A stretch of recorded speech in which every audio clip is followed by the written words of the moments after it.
Welcome back to the show, kids. You don't know what just happened, but Joe made a loud bang, and I wasn't going to reveal it. But you know what? We're going to dox it today. We're diving into another episode of the show. What's up, everybody? I'm Tom. That's Jay, and since he made the noise, Joe goes last.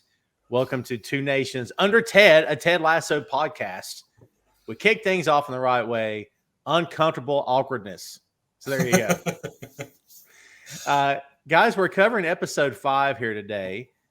How's everybody feeling so far, man? We're at the midway point of season 1. And I would say, can you believe we're finally here? But honestly, can you believe we're finally here? This is pretty cool. It's good. Again, the more I've gone back and rewatched them, the more I'm like, there's so much little hidden stuff. Yeah. Even jokes that I missed the first time round because I was laughing at the other jokes that were there. It's so good. And this is like kind of the turning point that sets up the rest of the seasons, basically, isn't it? This is where everything comes out into the open. Yeah. So as you've been saying to a friend of ours who's just started watching Ted Lasso because we're doing this podcast, awesome. Everything happens for a reason in the show. Yes. And there's so many little things in this episode, this episode in particular that I picked up on that I was like, oh yeah, I remember that from like later on, and just like see full circle moments that happen later on. It's a lot of it seems to stem from this episode. That's and you know, I love the way you put that. And I mean, Joe won the first prize trophy here when I think you said 1 or 2 episodes back that there's no wasted movement. That's the best way to put it. There's literally nothing left at the end of this entire series. You're like, they're done. I'm good. Yep. I feel so good. Everything's done. There's nothing where you're like, yeah, but they never went back. Yes, they did. They went back to everything. You know, there's not an ounce of fat on it. Everything is there for a reason, and everything is tied up nicely at the end. It's why when it finished, people were like, oh, well, we want another season. I was like, there's no story left to tell. There's no story left to tell. Everything's done. The more I like watching this back, the more I kind of realized they probably wrote this whole story like as one thing and then figured out where to like split it up into like act 1, act 2, act 3. To put the beats into it, yeah. Yeah. Because and even episodes that feel like filler, like looking back, there's important things that happen and everything. But I watching it the first time, I think it's Beard's Night Out. Yeah. I was like, this doesn't do anything. It's just, it feels like a really fillery episode. But I'm ahead of where we're up to now because you can't just watch one, can you? I'll just put another one on. Which has led to me getting very confused in my notes at times. But it does make sense because it feeds into Jamie's backstory, Beard's backstory. It's like everything happens for a reason. It's what makes it, I think, possibly one of the most beautiful and self-contained series of anything ever, because it's not like, like Lost, where they started it and then they were like, we don't know where we're going with this. This clearly has a beginning, middle, end, done.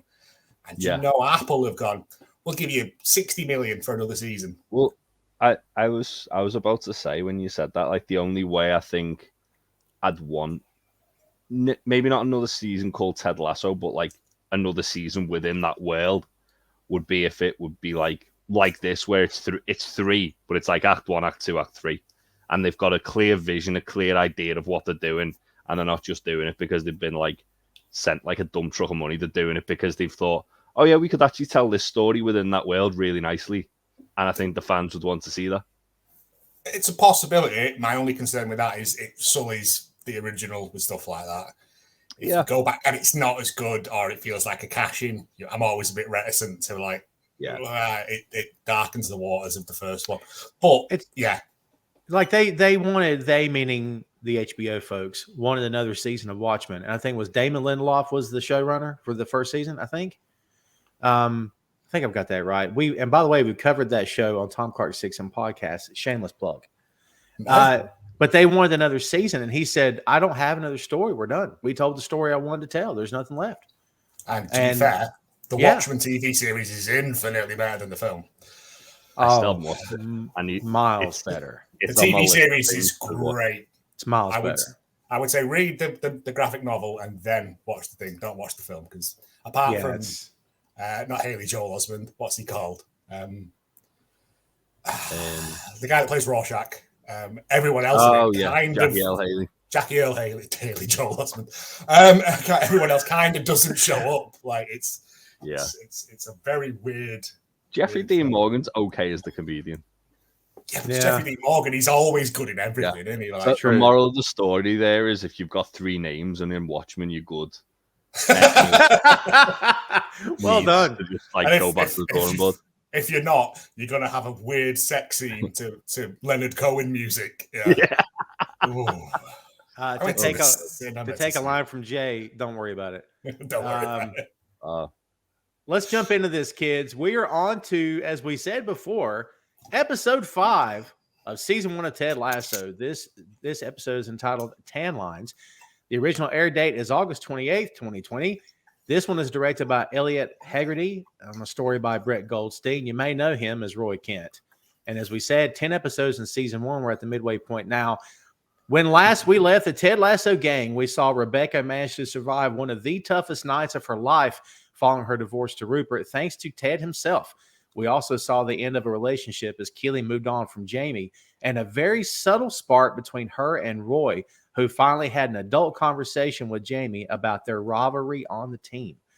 And that's where we find ourselves going in here. We open this episode at the dog track. Higgins is getting dropped off by his wife and kids. She says, tell your boss I hope she gets heart disease. And he's like, ooh, right? It's a great little reaction. And then we have the spot of him wishing Ted good morning. Ted says, good morning. And bam, head first to the roll-up door. It's one of those Looney Tunes moments of comedy for Ted Lasso, the character. And it sets the tone. Talk about setting the tone for who this guy is. It's a little throwaway moment of a gag, but it's so funny, man. He does it there. And I think in another episode later on, he does that thing that everyone's done where you jump up in a doorway and crack your head on like the frame of the door.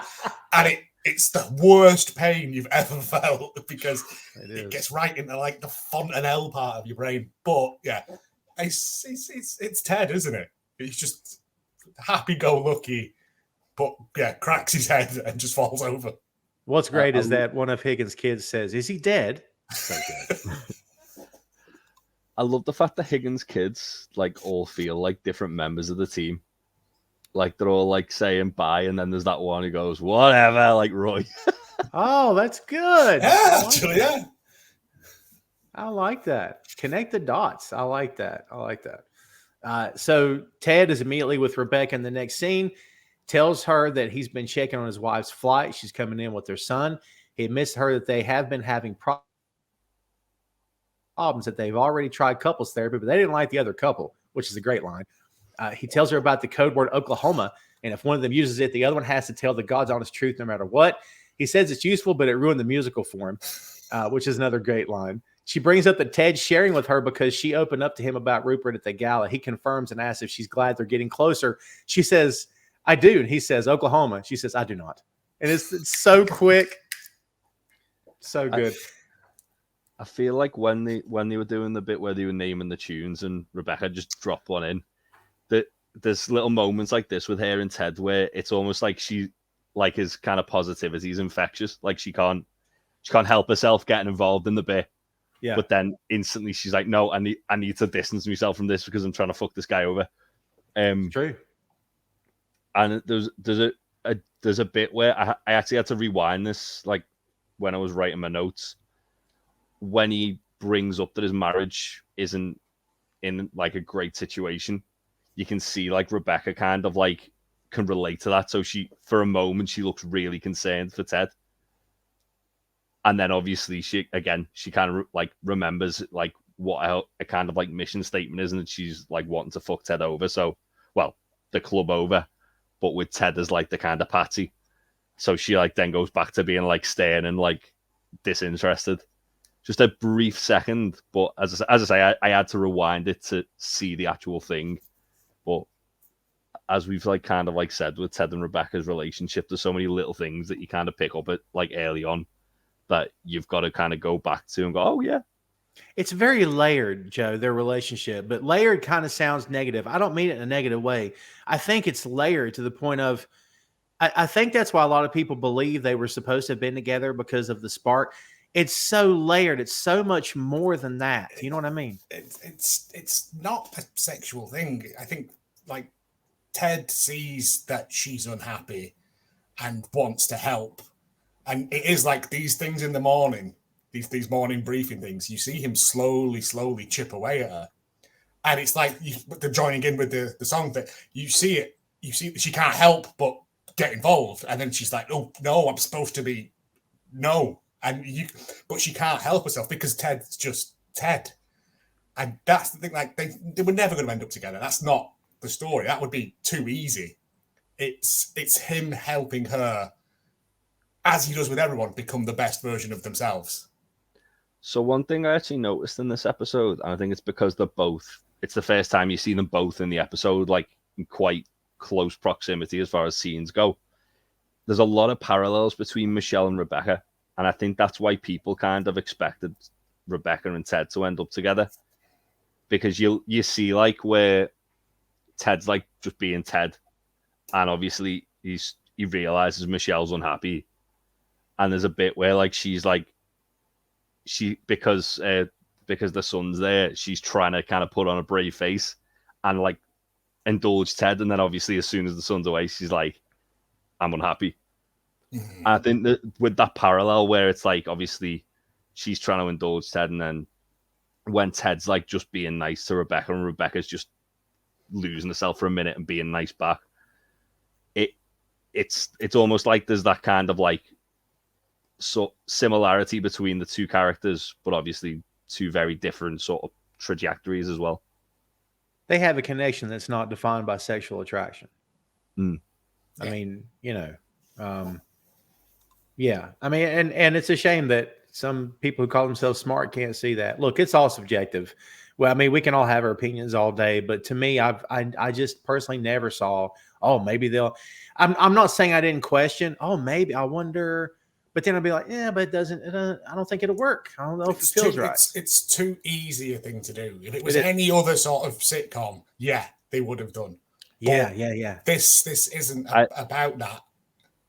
I think it's one of those things as well where if they had have established it earlier, it would have been a bit more kind of forgivable, let's say. But because throughout the show, it's kind of established more that like Ted and Rebecca are each other's support system. Yeah. Well done. Yeah. They always should just be very good friends, never romantically linked. Yeah. I think that just be that. Yeah. Yeah. I think that's why obviously later in the series they did that scene which kind of teased that, to kind of like as a nudge wink to go, look, this is where we're going. I know some people want it, but this is our way of kind of going, well, actually, no, it's completely platonic. And I was so excited about episode 4, guys. I remember episode 4, I talked about this is where we got her, and we didn't get her. We made strides, but we didn't get her. We don't have her yet.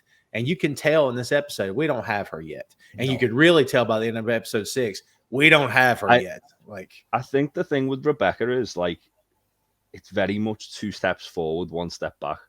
Yeah.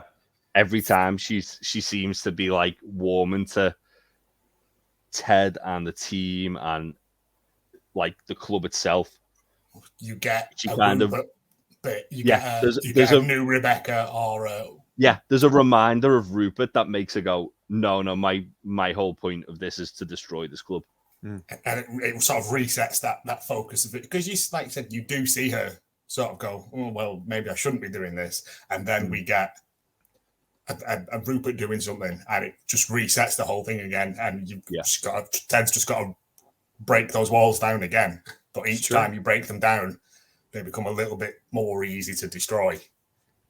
That's true. Well, the scene after this is classic Jamie Tartt. As we said, he's nowhere near learned his lesson yet, because Keeley goes to Jamie's place, evidently to return his keys. They've since broken up, of course, as we said before. Sees this pretty girl in the refrigerator who's like starstruck by Keeley, and loves her. And here comes Jamie in very small pair of underwear. Okay. And he's like, oh, no. He's instantly, you can't get mad. You know, we broke. She's like, yeah, like 24 hours ago, we broke up. What am I supposed to do? Shower on my own? Exactly. Yeah. God forbid we live in a world where a man has to shower by himself. Are you kidding me? Oh, to be Jamie Tartt. And what's weird, again, clueless, guys, where, you know, she says, you know what? Usually I suffer for a long time, you know, wondering if I made the right decision. But, you know I have. So thank you. And he goes, do you mean that? And you're like, oh, God, dude, don't do this. And, of course, you're welcome. I like making people feel good, which is like, all right. It's a good little scene. It shows that Keeley is completely over this, but Jamie still thinks that, yeah, I'm Jamie Tartt. I've still got a chance with anyone. I love the fact that it's like Jamie thinking he's done something like really like thoughtful and good. By like when she's like, thanks for helping me move on. He's like, oh yeah, you're welcome. And she's completely over it. You can see by her, she's like, yeah. Like you can tell she thought about it. It's like, yeah, I'm fine. That's pretty cool. I think she may have come back to drop the keys off and have a bit of a chat and like, is this the right thing? And then when she just sees that young lass there who's like, oh, I'm a big fan, and she's like, I follow you on Instagram and everything, she just goes, thank you. It's a very strange situation to find yourself in. But yeah, the decision's made now. And after the little conversations with Roy and stuff, it leads to that sort of going forward a little bit here. And, you know, a bit of foreshadowing with her and Roy later. We don't want to spoil anything if you're watching along. But I don't know that I saw that coming, to be honest with you, because I thought, Roy, shut up. But, like, I don't know that she breaks him down as much as he wants her to break him down, maybe. Maybe it's a little bit of both. It feels kind of like that scene in the car park a couple of episodes back. Yes. Where, like, they had, like, the bit of back and forth. And, like, obviously, Roy's used to people kind of, like, being afraid of him because he's big, tough Roy Kent. So when she's just, like, straight away took the piss out of him, it's kind of, like, disarmed him a bit. And it's almost like he's like, oh, yeah, she doesn't see me as this hard man. She sees me as, like, more than that. Which she sees him as a person. Because doesn't she say also, like, didn't your last girlfriend steal your watch and sell it for drugs? Yeah. So it's like all his previous relationships have been with, I'm assuming, like Big Brother winners and glamour models and stuff like that. And she doesn't see him as a footballer because she's been around footballers. So it's like she's sort of numb to it and sees through the bravado and the facade of it all and sees him just as Roy Kent. That scared little 9-year-old boy. Like, I love in that episode, actually, we forgot to mention it when we recorded last. When she like brings that up and Roy goes, yeah, well, I've got a phone. I don't need a watch. It's so good. It's like, it's all right. It's fine. Yeah, I got the phone. I'm good. So we go from this scene back to the dog track. Sam is open and Jamie won't pass to him. This becomes a thing that leads all the way to the very end of the show, which is very cool. Jamie kicks the ball in and Ted catches it. He asks Jamie, how many times do I have to tell you to make the extra pass? Sam is more open than the jar of peanut butter on my kitchen counter. They all look at him. Like a dog that's been shown a magic trick. Like, The dog to be shown a magic. That's effing perfect, man. Like, that is so good. And then he just goes, oh, it's the bit where Jamie kicks it, he catches it, and he goes, that was going in. And he goes, well, we'll never know now. Yep. And it's just instantly disarms him because he's like, well, yeah. Yeah, Ted keeps a jar of peanut butter on his kitchen counter open at all times so he can just put his finger in it as he walks past. And Roy goes, it's a good idea. Yeah. It's like he goes, that's a fun, good idea, actually. Yeah, I can't believe it, but he got Roy first. Like he said, didn't he? Said that's the first domino to fall. He's right. He was right. And by the end of this episode in particular as well, like you see, like that's Roy completely on board. Completely. Yeah, 100%. He got Roy. At the end of the day, Roy's a player, and Roy can smell bullshit. He knows. Like, if Ted didn't know the game, okay, but he's still learning. But if he no skills, he knows. Like, players are not stupid. They, especially veterans, they can smell bullshit a mile away. And I think that's maybe how he got Roy first, perhaps. Yeah, and he's also Yeah. the captain, so he Yeah. can use that to leverage other people in line. Very sort of true. thing. But it's also at this point as well, we start getting just a little cuts to Roy. And after, when Ted says something, he just goes, yeah, that's right. It's like he just does it all the way through from now on. He's just like a little hype man behind him constantly. He tells Jamie, he says, when Sam's open, pass it to him. Jamie says, listen, Sam's still shit. Sam runs up. He's all happy. And he says, I heard my name. What did he say? So good. Pierce says, don't worry about it. Yeah. And he just goes, okay. He's so happy. All happy. Oh, my God. I got thoughts about what another show could be, and I'm going to let the cat out of the bag because I want the wrap-up episode to be nothing but the three of us determining what another show would look like. In your words, cat's out of the bag, kids. But honestly, a lot of it for me centers on Sam. I think Sam could carry an entire show with a few other characters and another team, maybe in Nigeria. I think that would be effing hilarious. You could even do it in the restaurant after he's retired. I was going to say like a Ramsay's Kitchen Nightmares style thing. Yeah. Oh, I love Gordon Ramsay coming in trying to like yell at Sam, and Sam's just like, okay, all the way through. He's just like won't argue with him. He's like, that's probably a good idea. Yeah. Oh, Ted warns them if they're going to keep playing this way, they're going to get their butts kicked in the game tomorrow, and he's all about it. It's one of those. It's a gag where they set you up and they're going this direction, so he can automatically say, "Oh, practice is canceled," so he can run because his wife and kids showed up. I love those setup jokes. They're so good, man. They happen a lot in this show. His wife and kids show up, and Ted starts running. And then it's further than I thought as he runs over to them. Nate says it's a lot longer run than he thinks. Beard says metaphor, which is good. Oh, yeah. Yeah, he said, I thought you met me halfway, but it's fine. Yeah. And the relationship between him and his kid is established from the jump. He adores this kid. And I think that has to be made clear. And I think that the fact that his character is a little over the top when he sees his son is important, because you have to know when the way the show ends, the way it ends, why it has to end that way, because he just can't take it anymore. He's had too much distance. He can't do it anymore. So he's got to get back. So I love that. Like you said at the beginning, Joe, they set everything up in each episode. So good. He's big goofy dumb dad, isn't he? He is. He's like, and you can talk, yeah. And it's so all dumb dad jokes, but it's no worse than any of Ted's other jokes. Like it's just who he is, and like obviously you can see, that he dotes on this boy, who is awful. I hate this kid. He's not the best actor I've ever seen. No. But I think that's having watched a lot of Hallmark films with annoying child actors in it. I've got a real sort of penchant for just terrible children actors. You got no patience now for bad children.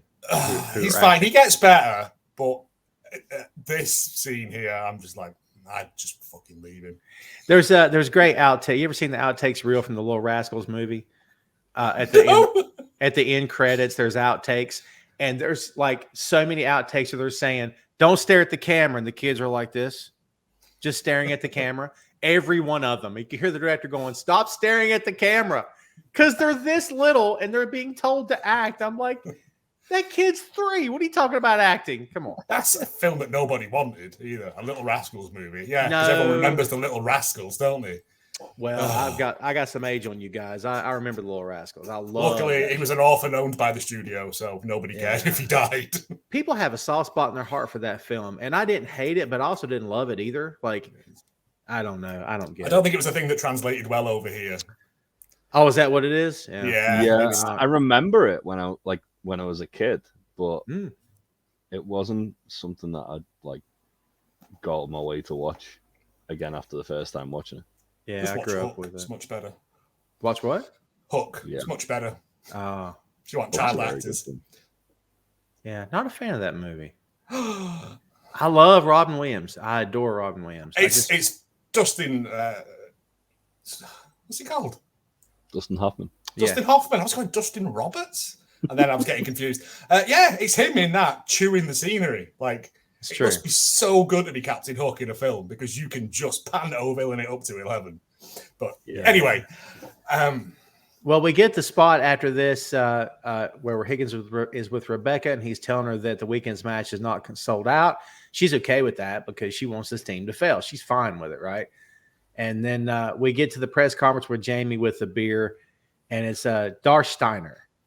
Is it the favorite beer of Jamie Tartt? I'm not going to butcher your language. I apologize.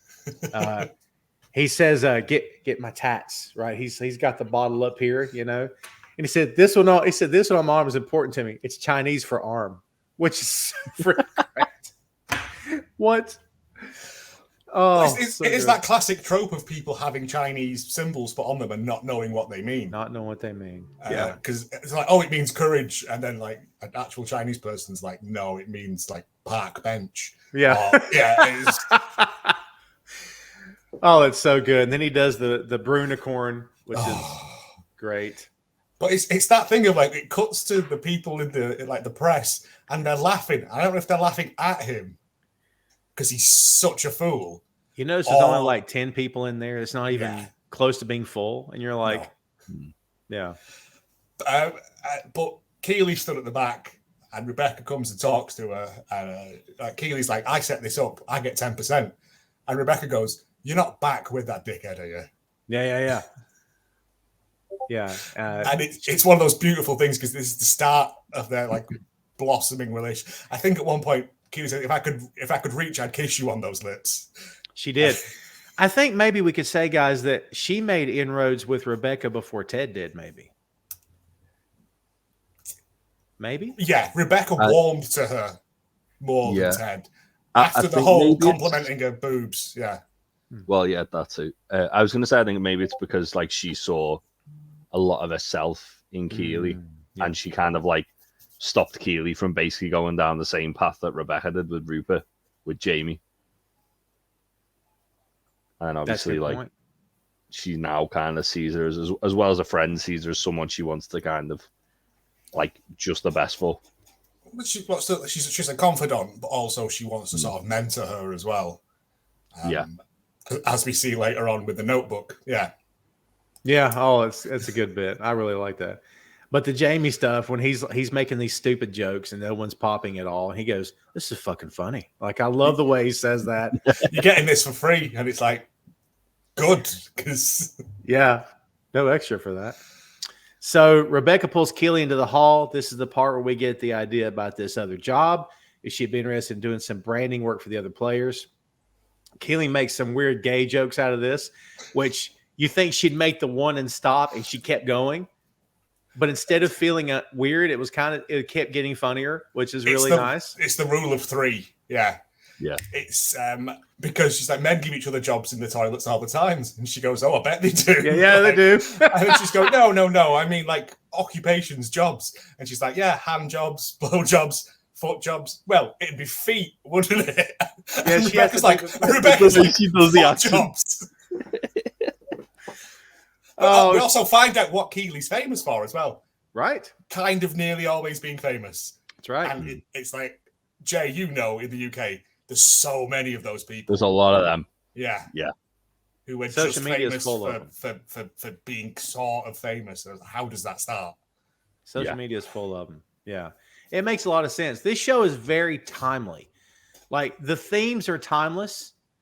And the sentiment and the heartache and the love, it's all timeless. You could have put this writing would have worked in with any ethnicity, I think, with any culture. Honestly, I think that they're timeless themes, but the show's very timely in as much as she's famous for almost being famous. In the culture we live in, it makes a lot of sense. So I'm good with that. She tells her to think of it as a plan B. So we know we're going to come back to it. This is awesome when Ted and his family go to the Crown and Anchor, and he's schooling them on the proper words to use, which is good in and of itself. But when they walk in, and Baz immediately says, "When are you going to win a game, you fucking wanker?" And he's like, "Oh, hi, this is my wife." You know, just brings them in. And Baz says, "Absolute pleasure to meet you, Mrs." Oh, my God. It's awesome. What is it? It's chips. Fries are chips. Chips are crisps, and bangers are not great music. Great songs. Yeah. And not great songs, but they say so good they'll make you want to dance. That's a great line. That's a great line. And the cool part is that she tells him, or he tells Baz, well, it's Coach's wife. She's heard everything. She's like, nice recovery. Well done. Don't they let him go and play darts as well? May comes over and gives him the darts. Off you go. Yeah, out of the blue. And I'm like, I know in the scene you had to get the child out of the scene, but that happens so quick. Like, that was kind of a quick moment, wasn't it? I'm okay with it. It was a bad idea also, as we'll see later. So they sit down. They order fish and chips. She asks him if they wrap in newspaper. She was led to believe that they do. And Ted says no, but that basically that would be great because it's his dream to learn something while she says it's always been your dream to learn something while you eat, which is a great line. And again, it's back to the hokiness of Ted. Not hokiness, but you know what I mean. Those little idiosyncrasies that he has, right? It's good stuff. He says something about a donut. I didn't catch it. He says something, a donut, because even the whole would have knowledge. A donut that could teach you about Rosa Parks. That was it, yeah. It's just like, he gives a lot of information right through the hole. A weird throwaway line. But it is. Yeah, it's very good. It is. And then you see that Henry has a dart. That Henry has put a dart in Paul's arm. Paul's standing there and he's got the dart hanging out. And he's like, he's trying to, who is it that tries to touch it? I think Jeremy tries to touch it. It's so funny. Yeah, I just wanted to see. Yeah. Paul's the best one of the three. It's the fact he doesn't try and remove it. He's just stood there in shock with it. Yeah. He's like, it's fine. Happens all the time. This is good. So we get this scene outside where I think it's the train that's going by, and Jamie's by this sports car, which is a nice ride, by the way. And he's hitting on Keeley. She walks up and she tells him that she'll be sending over pics from the photographer, and he hits on her. And she says no. Actually, I'm sorry, I'm jumping ahead. This is actually when they're in the locker room. That's way after, isn't it? Yeah. They're in they have so many scenes together. It's hard to keep straight. I'll use that. Anyway, that's my excuse. It's in the locker room when Roy sees it from a distance, and he assumes that they're together, and she has to tell him that they're no longer together. And again, guys, this is another moment of Roy and Keeley connecting. This is a great scene. It is. The fact that Roy thinks that she's got back with him, and he straight away kind of like tries to be like the knight in shining armor, and she's like, no, I'm just doing PR for him. I'm not. Well, he says, I'm. It's my job to put up with him, but you don't have to. Yeah. And then she sort of reveals, oh no, I'm just doing some PR work for him. It's fine. And Roy's, oh, okay then. Then when she says, but I'll be sure to text you, like to ask you for like permission for things in future. And he tries to justify it by going, well, in training, like Sam was open and he could have passed to him, but he didn't. He was just a prick. And he gets a text off Keeley immediately, like, my bladder's full. Can I go to the toilet, please? It's the fact he reads it. He goes, yes.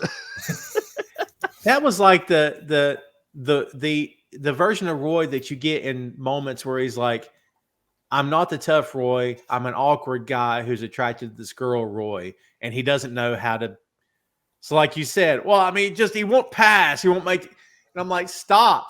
You're burying yourself. He's had to default back to the only thing that he knows, and that's football. Yeah, right.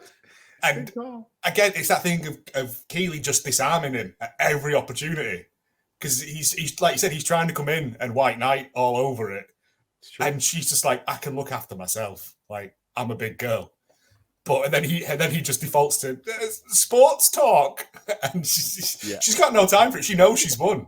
All these things are just going tick in the win column for me, and walk away. It's true. Yeah, she keeps one-upping him all the time. We see Ted and his kid are building the double-decker bus. This is an interesting moment. In as much as not trying to figure it out, it's a nice little interesting family moment that we don't get a whole lot of moving forward because Ted and his wife are not together moving forward. Spoiler, but it's kind of cool because Sam Cooke is playing in the background, and Sam Cooke makes everything better, okay? Bring It On Home is playing, and it's so good. They're all happy. They're building this bus together, and it's awesome. I mean, it's one of those. It's a throwaway moment too, but man, it has so much to do later, and it shows you that the three of them together seem to be fine.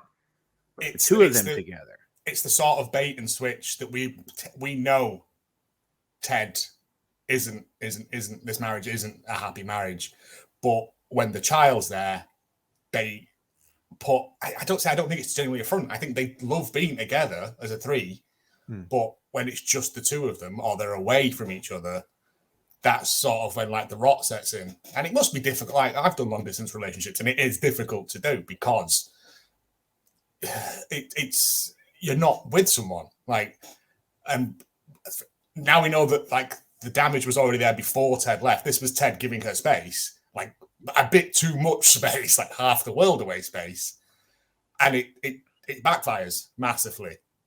But we do get the I think it's the line of, well, 6 hands are better than 4. And it's a weird thing, but I was like, I quite like that. Yeah, it's good. So Ted's coming back with breakfast after this scene, and he compliments a character. It's the old man. His name is actually Mr. Man, played by Tom Crotcher. And he compliments the scarf, and he says, "Hey, wanker, don't you fuck up the match." And Ted says, "I appreciate you. We'll see what happens." It's unkillable. Like it optimism. Is. Yeah.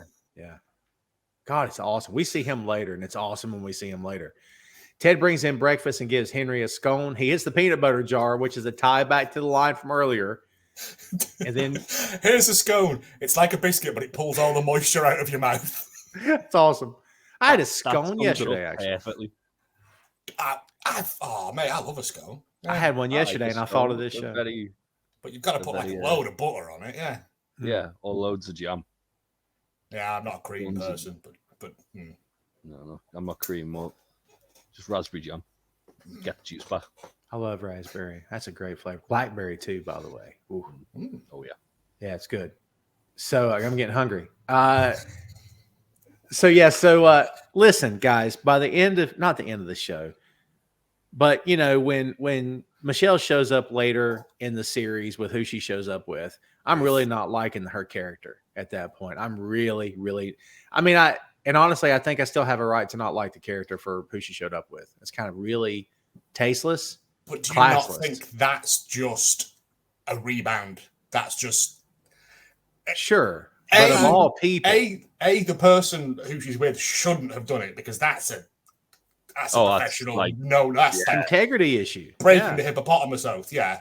Yes. But also, like, I genuinely think it's just her going, it's the first person that'll give me comfort. I just think it's a classic rebound situation. Also, it kind of like his attitude towards Ted, to not to get too like sidetracked from like way down the line, but his attitude towards Ted's kind of what like brings it back to Ted. Yes. Oh, well done. Because it's like, oh yeah, this guy isn't the answer. Ted's the answer. Because Ted's always the answer. Ted is always, man, make a shirt out of that. Ted is always the answer.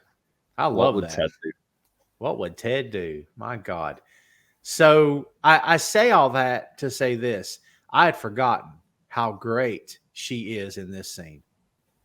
Like, look, if you're a grown adult and you've ever had a tough relationship with the opposite sex, you felt every moment of this. Because kids, sometimes in the end, it just doesn't feel like the way it did to begin with. And that's where she's at. Like, this is heartbreaking, dude. She turns around crying, and he says Oklahoma to get her to tell the truth. And she says, every day I wake up hoping I'll feel the same way I did in the beginning. Maybe that's what marriage is. I'll keep trying. You know I will. What? That's heart-wrenching, man. It is, but also, like, it's...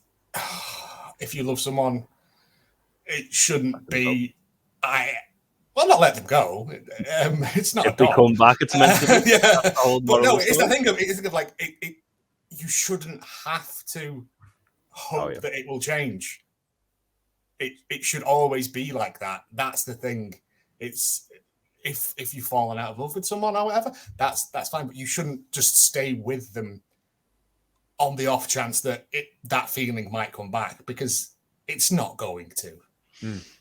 Because well, you're putting too much pressure on yourself for it to happen, and a watched pot never boils. Like, I think as well though, they're trying to stay together because they've got a child together, and you see that when they're building the bus, and like she's like a completely different person to who she is in this scene, and it's almost like that they're putting undue pressure on one another because they want to stay together because they don't want to like mess up their kid. Yeah. And at the end of the day, it's like, well, by doing that, they're messing up each other. It's true. Yeah, you're damned if you do.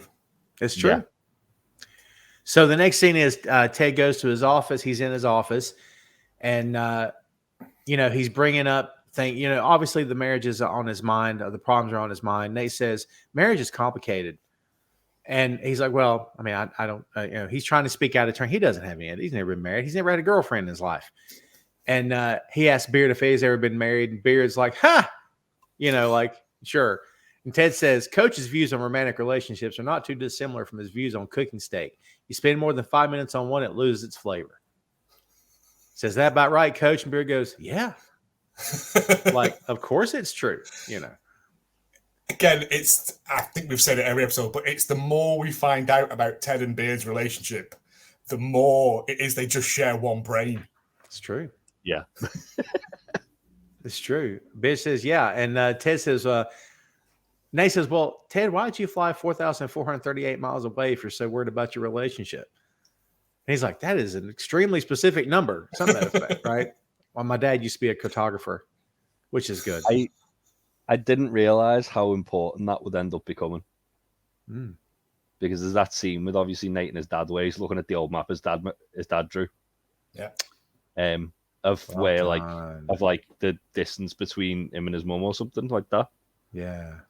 I can't remember. That's a lot further down the line, but yeah. It is, but it's insane that they foreshadowed that in such a little throwaway line and then came back to it in such a massive detail that it answers so many questions in Nate's story. Again, everything is there for a reason. Yeah. It's true. I'd forgotten all about that. Oh, I can't wait to finish. I don't want to be done. I don't want to be done, but I can't wait to get to moments. You know what I mean? Because I don't want to. Once we've done season 3, we'll go right back to 1 and we'll do it all again. Oh, I'm here for it. Are you kidding me? The rewatch of Ted Lasso. Yes. We didn't get it right the first time. Here's some stuff we missed. Heat death of the universe. Yeah. I'm here for it. Ted Lasso forever. So the line that he gives him when he says, and again, you feel this stuff, kids. If you're an adult and have ever had a relationship, you know how this feels as well. Ted says that, him being around just seemed to be doing more harm than good. No matter what he did for her, he seemed to backfire. And the therapist recommended giving some space. And I'm like, me being around is a problem. I've had past relationships where that's been a problem. Like, what do you mean? What are you talking about? Like, well, then we're done. What else is there, right? My God, if it's a problem, that's a problem. Like, there's only 2 of us here. If one of us, that's it. I mean, oh God. And this is supposed to be a comedy, right? And it's hilarious, but man, there's so many great moments like that, dude. Yeah, it is mostly funny, but then it hits those emotional beats and rips your heart out at times. Oh, this episode's an emotional roller coaster for sure. Rips your heart out, but then there's moments that make me cry unconditionally. It's incredibly good writing. The only thing I can compare it to is the Scottish sitcom Still Game, that is mostly jokes, but then has these emotional beats in it that take you by surprise. Don't feel shoehorned in, like a genuine things that happen, and make you laugh, make you cry, make you feel things. And this is the only thing I can compare it to is this. Still Game's a great show. Yeah. I love Still Game. Never heard of it. There's a lot of British TV I've never heard of. You'd have to watch it with subtitles, I'm guessing. Yeah. Oh, is it that thick? Very Scottish, yeah. Oh, is very it? Scottish. I think it's on Netflix UK. Yeah, I don't know if it's an American if you've got a VPN, you'll be able to get it on UK Netflix. I may give that a shot. It's very good. It is very. It's quite short as well. Well, there's loads of series, but like each season's only like 6 episodes. And they have 20-minute episodes as well. 20 minutes, yeah. So you But again, one of the best endings to any sitcom is the ending to Still Game, because I still haven't finished it. I'm gonna say, don't tell me anything. If I happen to find it, wept like a child. Yeah, I might go back to rewatch them. Oh, I think I know what happened. What happened was he finally got the gauntlet, and he said, "I'm Iron Man," and fixed everything. I'm Iron Man, Sonny. That's a terrible Scottish accent. I am Iron Brew. There you go. There we go. There we go. It was right there, wasn't it? I stepped over it. Oh, that's not bad. So we get the Iron Brew. If you don't know, Tom, is a Scottish soft drink that looks like rusty water. But it's delicious. It's like pure sugar. Not anymore. It's like not. Bright. Well, not anymore. It used to be. It's like bright orange. It's kind of what's the stuff that tastes like melted ice cream? Cream soda-y. Cream soda, yeah. It's kind of cream soda-y, but it's the most drunk soft drink in Scotland. The only place in the world where it isn't Coca-Cola, I believe. Wow. It's Scotland, and it's Iron Brew. Dude, there's nothing in cream soda that's good for anyone on the planet, but it tastes so good. There's literally nothing in there, I think. Why is it green sometimes and clear other times? It's only orange over here from what I've seen. Ooh. Like creamsicle. No, cream soda. That's what I'm thinking of. I'm thinking, God, I'm going to be hungry after this show. Anyway, Higgins comes in. They have the bit about the cell phone where Beard has deleted some apps to optimize the performance on his phone. Not battleships. Yeah. Well, I was playing too much. Spending too much time. And it's like Higgins is so beat down and downtrodden. He's not even angry. He's just like, okay, it's probably for my own good. And this is the first time we really see the Diamond Dogs, though they're not called that. Yeah. You know, we do get these little four-way meetups that they have. It's true. And this is the first time all 4 of them are like kind of sharing that room together, isn't it? It is. And doing like emotional discussions. Yeah. Yeah, because Ted asks Higgins a question. Higgins is like, "Oh, thanks for welcoming me into like you're in a sanctum." Yeah, and he's trying to on the bookcase, and he can't. And Nate's right there. Oh, that is cracking! So good. He's such a good awkward actor. He is. He's brilliant. He's so good. Oh, it's awesome. Like some of these guys are so good. You just give them the scene and the line, and they can make it work. Like they put the life in it. I feel like a lot of the scene was ad-libbing. I feel like that too. Like I feel like a lot of these shows ad-lib. They did the whole like point that like Higgins had to make about marriage, where he's like talking about like, oh yeah, I've got 5 sons, a wife I've been married to 27 years, a very small 20-year-old, a 20-year-old cat that's like on its deathbed, and a very small house, but we make it work. It can be hard. And he's like, oh, that sounds fair, but he's like, what's the bad stuff? He's like, did you miss the part with the 5 boys and the cat and all that, and the cat about to die?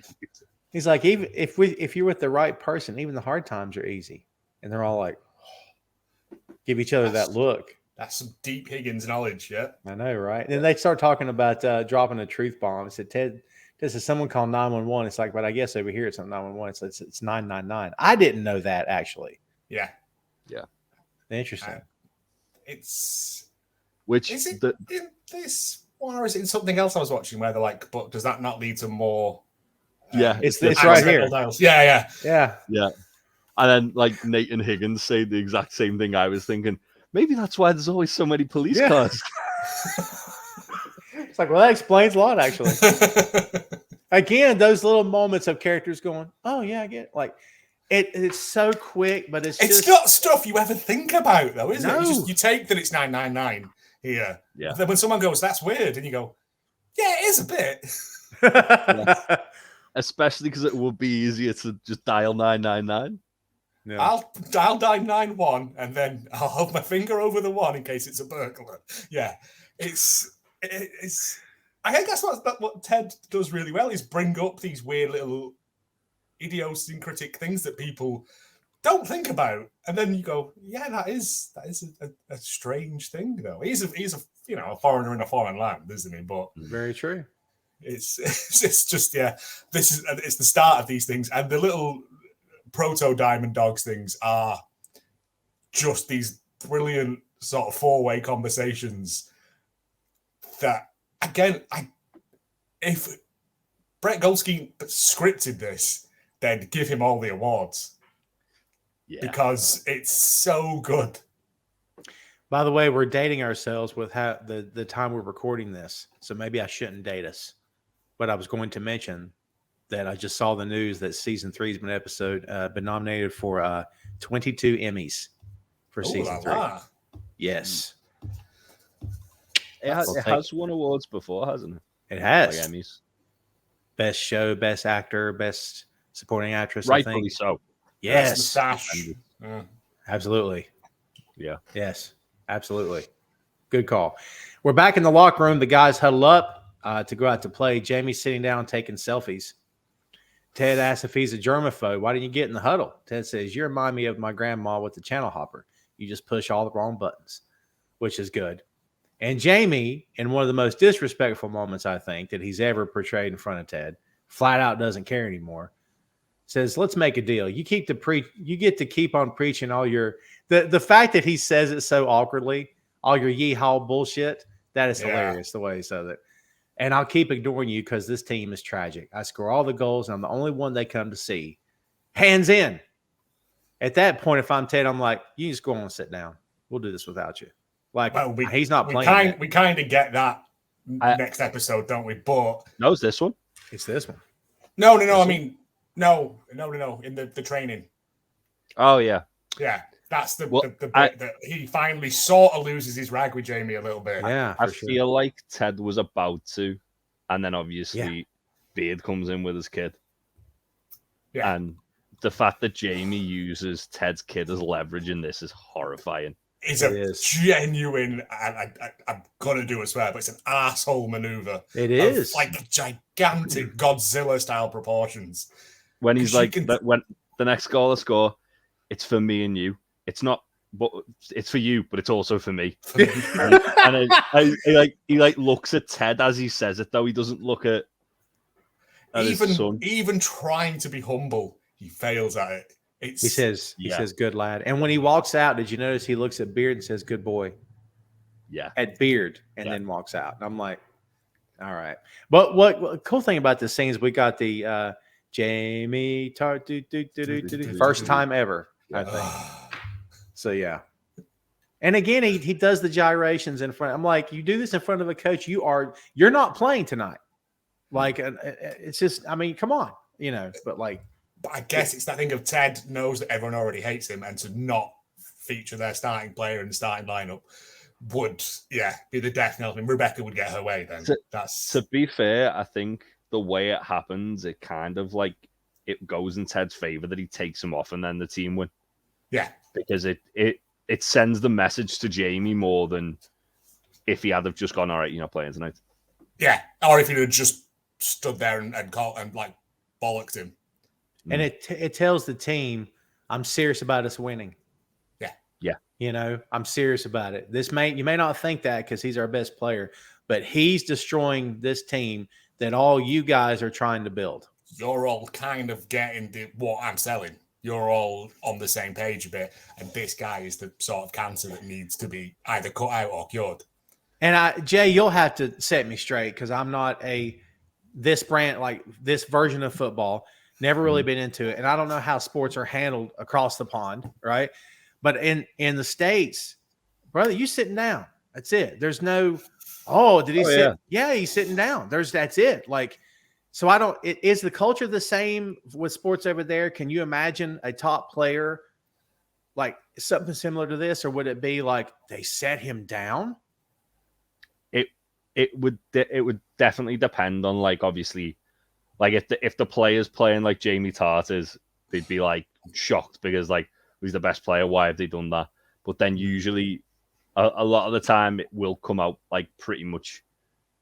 It'll come out in the open why it's happened quite quickly. Doesn't always. Sometimes it's just like a mystery that no one knows why it's happened. But 9 times out of 10 it'll come out in the press. I mean, there have been examples of like managers going in and I want to say Graham Souness booting a football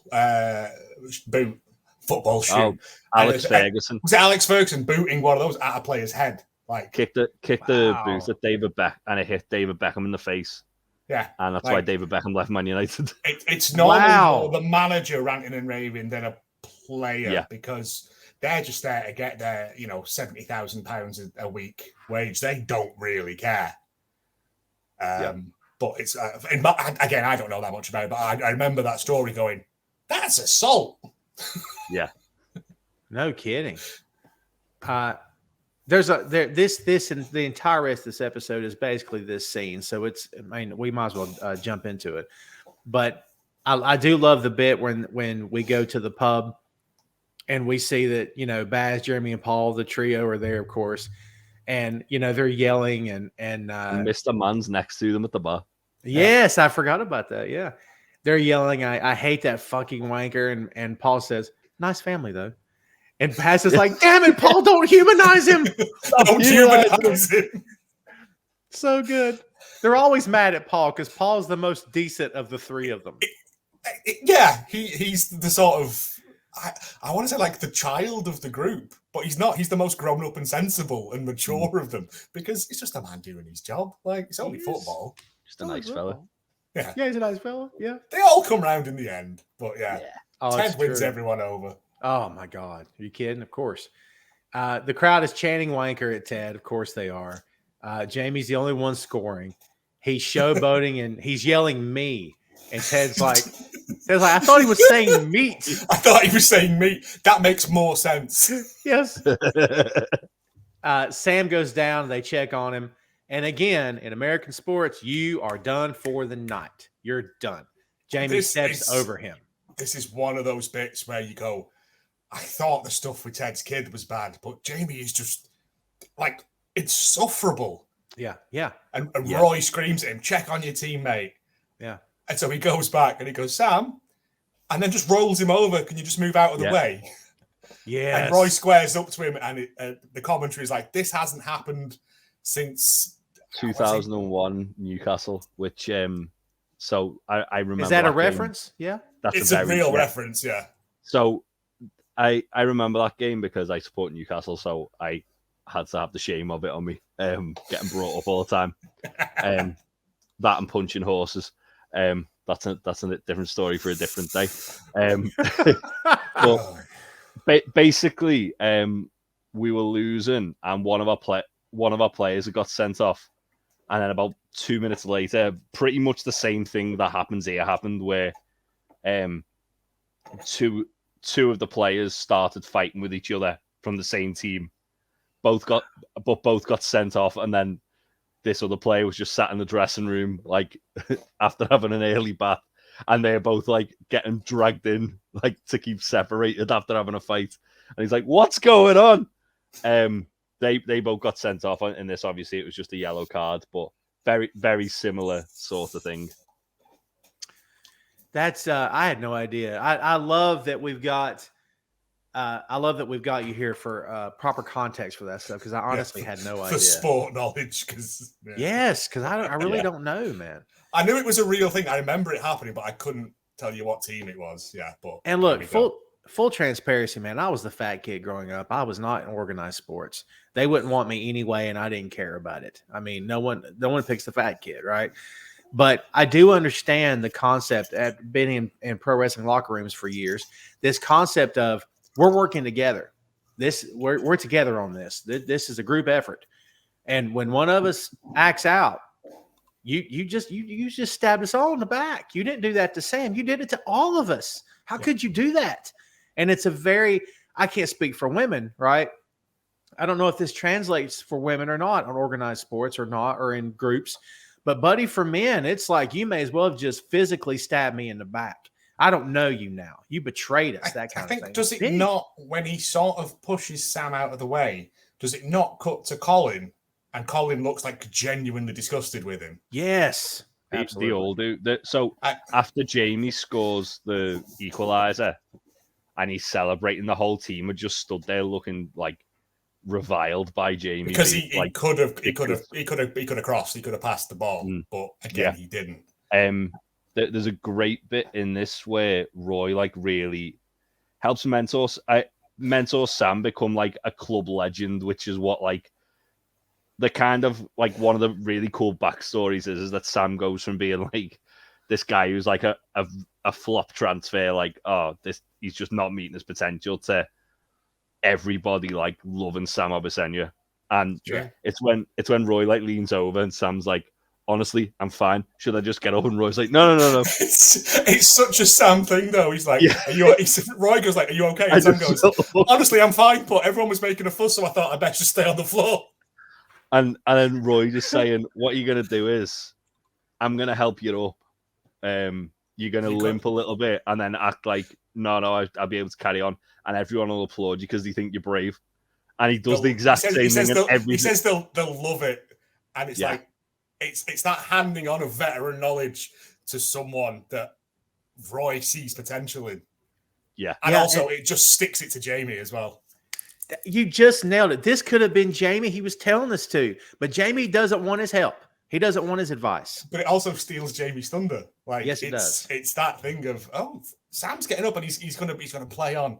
And it's just after Jamie scored. It's just these little things that Roy just constantly like undermine Jamie, justifiably, because he's an absolute monster at this point. He is. Yeah. But this is the thing where Roy's like, I'm the captain. I have to take responsibility for these people as well. What did you think about Ted running up into the stands to ask Rebecca if he said, I'm going to bench Jamie. I just wanted you to know, make sure they'll be okay. It's the fact that she's like, she thinks it's like the greatest thing. Well, she's like, she really undermines him, doesn't she, at first? Like, she's like, well, you're the manager. It's your job to make that decision. But then as soon as he walks away, she's like, that's brilliant. It's going to destroy the game. Love it. The commentary as well. He's running up those stairs. That's some good cardio. Yeah. It's great stuff, man. That's really good. He gets back down. Of course, he tells the I want to call him ref. What am I calling him? Linesman. Thank you. I think official time. Well, no, actually, he's the fourth official. Yeah.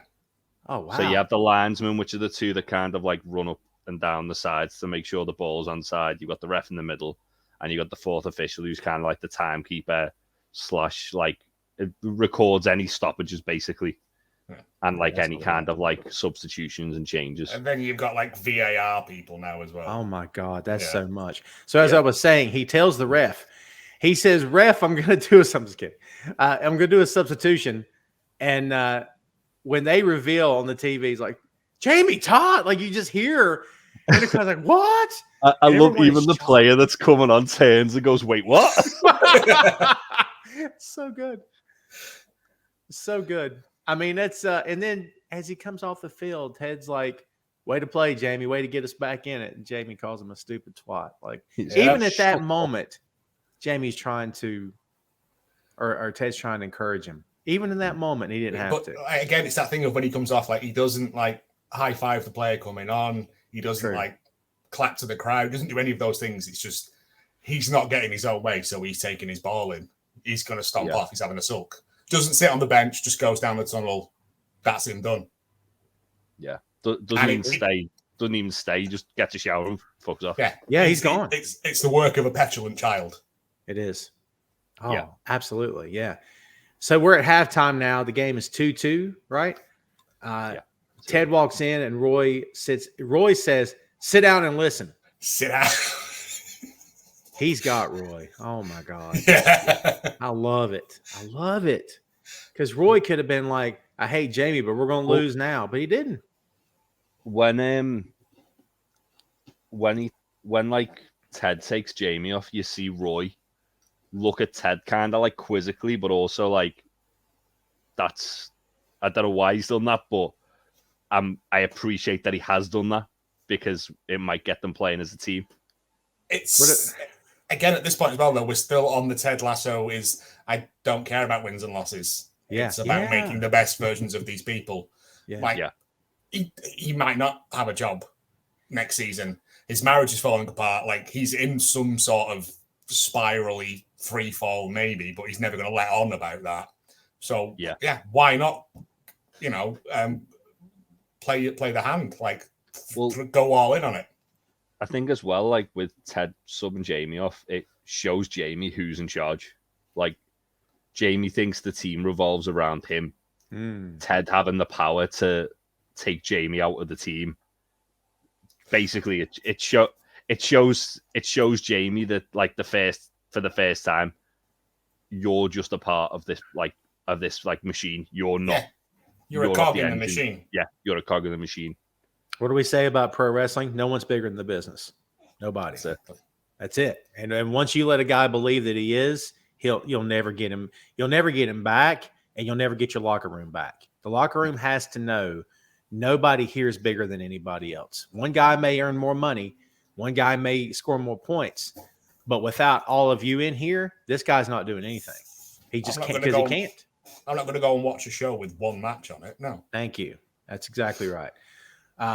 Also, we got to acknowledge when he makes the move and Beard just turns and looks at him, and just goes okay, and then just turns back and doesn't question it.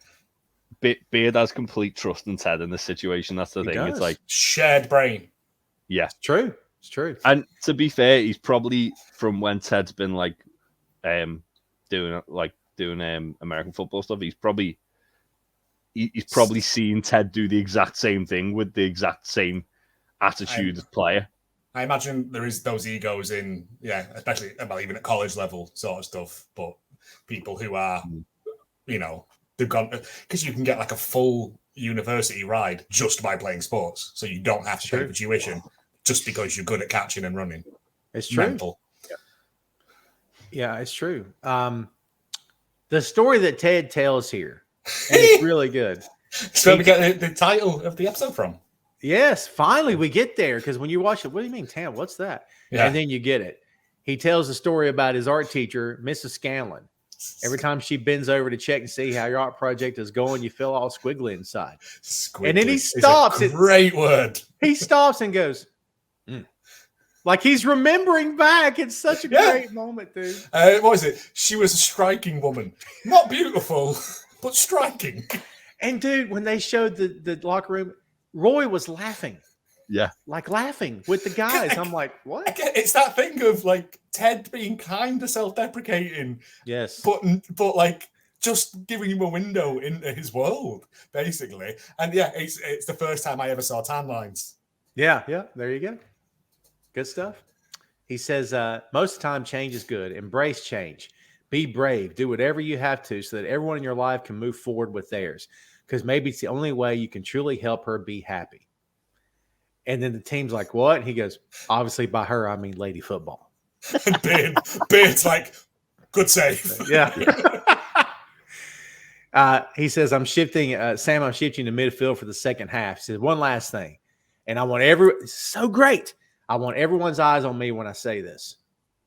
And he jumps up, and when he hits that believe sign, I mean, it sends you. I got chills right now remembering it. Such a great moment.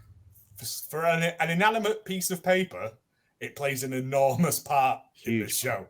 Yeah, I love that Isaac jumped when it happened. It was a very good moment. I love that.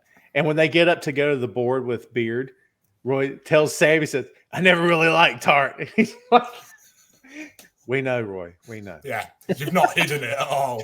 Not hidden it at all. This to me, and I know there's a lot more to come, but this is one of the most satisfying moments in this show is when Jamie got benched and we got to see the guys work together. And Roy, the veteran, who's at the end of his career. Everybody knows, I think, we'll get into that later. Didn't score. He made the pass.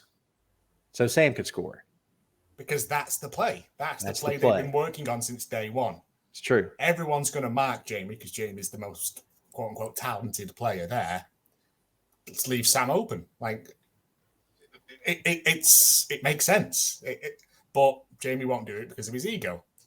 And this is another time where we see Roy leaning into his role as mentor / wise old mountain man. And he makes that run, but he sees, and he literally says, like, the commentator's like, there's nobody on Obasanya at all. passes it across, goes in. They do that horrible thing in the pub where they all throw beer around. It makes me so angry because nobody does that. People who don't drink do that when they go and watch football. It depends, like on the place, I guess. Like you wouldn't get that in a pub for sure.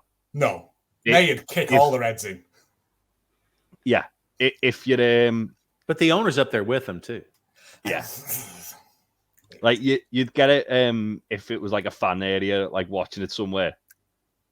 Like I just think people genuinely just keep like the bottom third of their pint so they can throw it around. It annoys me. It's a waste of booze. It's usually like for England games, isn't it? Like the World Cup. I've seen the pictures, like the videos of it, and it just makes me angry. But it's one of those things that happens like once every 2 years. You wouldn't see that like of a weekly game for sure. Not just watching a game down the pub. Like no chance. You'd see that at like, as I say, like a World Cup semi-final sort of thing. Like or an FA Cup final, or like when England got into the Euros finals and they shown the footage of like that fan area, and it was just like it was like a mushroom cloud of beer from everyone like throwing the pints up in the air, like just by throwing their arms up the air celebrating. You wouldn't see that like as a regular occurrence for sure. And I imagine beer is not inexpensive either. I imagine it's not cheap. In London, that's London, £8 a pint. Yeah. Which is, I don't know, about $20. I don't know. Is it? Wow. It's about. It's probably closer to like 15. $9.50. Is it? Yeah. I'm not a drinker. I don't know how much anything costs. Yeah, our economy is not that good anymore, Joe. We're closer to the dollar than we thought. I'm shocked. God help you. God help you. I had a look not that long ago at the exchange rate, and it upset me. God save the kings, all I can tell you, because buddy over here, it's tragic. I'm just saying. Tragic. So the crowd is just fans. Ooh, yeah. So for like a £9 pint, it would be $12. Oof. Oh, right. Okay.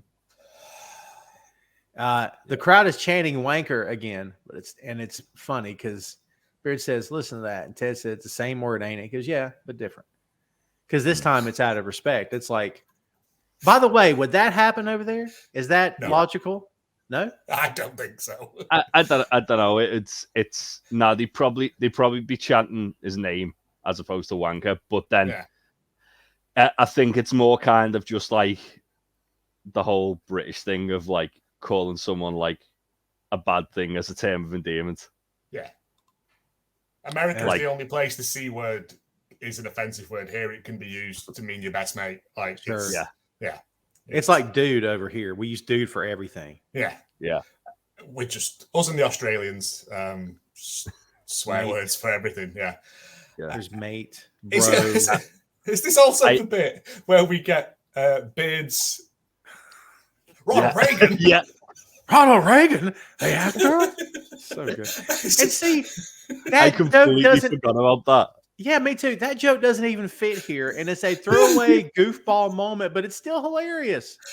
It's just a great bit because Ted's like, "Oh, you led me right in." Yeah, got me again. Yeah. It's just a nice moment between Ted and Beard, isn't it? Though it's just it is. Genuinely is. The hard work's paying off. Yeah, for sure. And when he he says, gets his son on his shoulders, they all really start cheering for him. His kid runs on. He says, "Dad, what's a wanker?" And he goes, "Well, that's a man that likes to be alone with his thoughts." It's so good. It's good. And when he puts his kid on his shoulders, and it's on the Tron on the big screen, Rebecca says, "Shit." Yeah, because you're like, he's going to win the town if he's not careful, and then she has no chance of killing the team. Well, it's like as well when he comes onto the pitch and he's like hugging all the players, and Roy pulls him to one side, and it's just like taking Jamie off. Took massive balls. I respect that, and just shakes his hand. Yeah, he says, and it's like balls is all we got. Yeah. it's like that's the bit. That bit in particular is where Roy's completely on board. He's won him over. Yeah, for sure. The setup on this last scene is beautiful. It's night. It's rainy. Beautiful. The way the lights are bouncing off the pavement and everything. It's a gorgeous shot. I mean, I don't know if we give the show enough props for the shots that we see. I mean, it's awesome. So Michelle and Henry is the kid's name, are leaving. Henry's playing ball with soccer girl who gets a name for the first time, and it's Shannon. Yeah. I don't think we ever got a name until now. No. So that was cool. Ted talks about meeting Michelle for the first time in school. They were the only ones in a big parking lot, and it was so random. There was no way for them to know it was going to be the start of something. And at the time we're seeing this, we see Keeley close her trunk, and Roy's there like a serial killer out of nowhere. He's just there. Around in that car park a lot, Roy. Right, yeah. Scares the hell out of her. And it's so good. But, we're getting this scene with Ted and his wife, and it's like, again, it's gutting. It's gutting. But he's having to let her go. And he gets emotional, and he looks at his son. He said, I promised myself I'd never quit on anything. She's like, you're not quitting. You're just letting me go.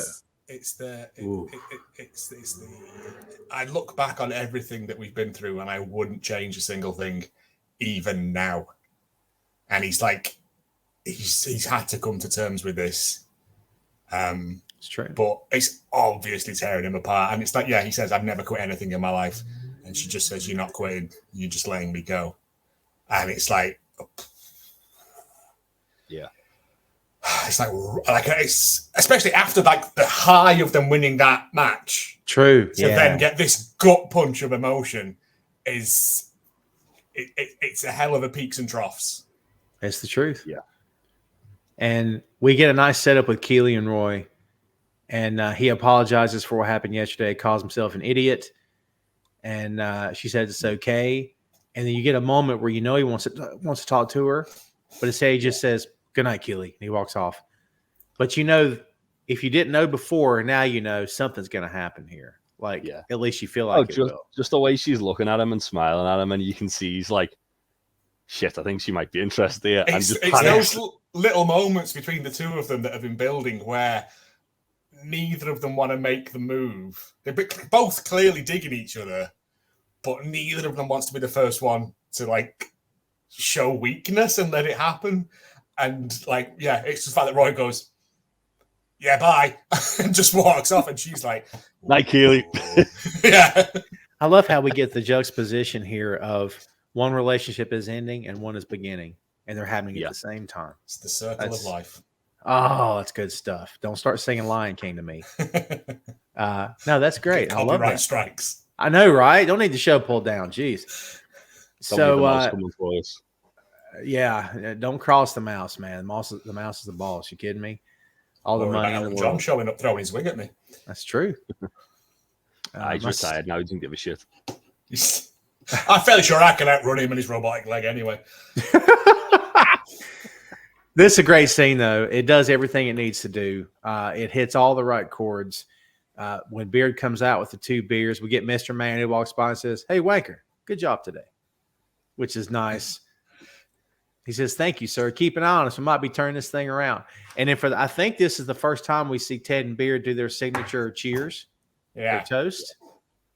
Very cool. I love that we don't get a reason why they do that. I love that they just do it. Same brain. One thing. So there's a couple things with this scene which I thought were really clever. In this, like the fact that as soon as Ted sits down, Beard's like extending the beer out to him. Yeah. But then the fact as well that you can see the head's gone down on it. So Beard's been stood there waiting for Ted to finish like talking to Michelle. Brilliant. To then go and then like be there to comfort him immediately. Yeah. Brilliant. Again, just little subtle things like that. True. And you probably have to like because those beers looked flat as a pancake. I mean, it is London. That's true. That's true. When they do their toast and they both drink and Beard takes a sip and Ted drinks a little bit longer. And at that little moment, you're like, it says so much without him speaking a word of dialogue. It's so good. So good. Well, there's the end of this episode, kids. We have made it to the end of episode 5. Guys, what do you think? Jay, what's your takeaways from this episode that we're talking about here? First of all, I forgot how great this episode was. Which I feel like I'm going to say a lot when we we say that after everyone. Yeah, I think the stuff where it's obviously like planting the seeds of the Diamond Dogs is great. Yeah. Planting the seeds for Roy and Keeley's relationship is great, as well as Rebecca and Keeley's friendship kind of blossoming a bit more. Basically, it just takes everything that happened in the last episode and just builds on it more. Even like little things like helping Sam kind of like come out of his shell a bit more, with Roy kind of mentoring him and on stuff to do to like become like beloved by the fans. It all just feels like it's going in a really great direction of building these characters up. For sure. Joe, what do you think? Yeah, I'd say this episode is where Ted Lasso like properly starts, because this is where everything, like the foundation has been set in the previous 4 episodes. This is where we start putting the floorboards in and the walls, and this is that episode. This is where we're on a even keel now. We know who everyone is. We know where everyone's going, and this is like the mark 0 for the rest of the series going forward. Because I genuinely look at those first 4 as introductions to characters. Looking back at it, and this is where we find out, because at this point you didn't know that Ted was unhappy. Like, you kind of got hinted at, but didn't know that he was unhappy with it. Like, we got it just sets everything up going forward in this one episode. This is why I like going last, because you guys make my life easy here, because I don't have to do much. You both killed it. I don't know how much more I can add to it. I can tell you as a sports fan that I'm looking forward to Coach Lasso, because we get Coach Lasso in the next episode. Yes. And they call him Coach, and we've seen Coach, and we've heard, but we don't get to see him as Coach Lasso. I mean, we do and we don't. You guys know what I mean. But he's done bits of it. Yes. But he's never, like, all up to this point, it was just to get them all to accept him. Yes. That's what I was saying. It's like, at this point, this is the ground zero for it. This is the slate is wiped clean, and this is where we start the series now. Absolutely. We also get in the next episode possibly one of my favorite characters. Oh, I can't wait to get there. I'm so looking forward to it. We've been counting it down since the first episode. I forgot how much I love him. Oh, me too. So good. He's fucking great. He's oh my God. It's lights the screen up every time I see him. Well, there you have it, kids. There's episode 5, 10 lines of the first season of Ted Lasso. Be sure that you are joining us with each and every episode. And do me a favor, kids. Tell your friends. Tell everybody you know. Share the show. We're not asking for much, just some attention and some downloads. That's all. Word of mouth, baby. That's all we'd like to have from you. So if you would, again, help spread the word. As you see on the ticker below, at 2 Nations Pod on all the socials. You can't miss us. Go check us out. Follow us. Thanks for subscribing and downloading. For Joe and Jay, I'm Tom. See you next time, kids.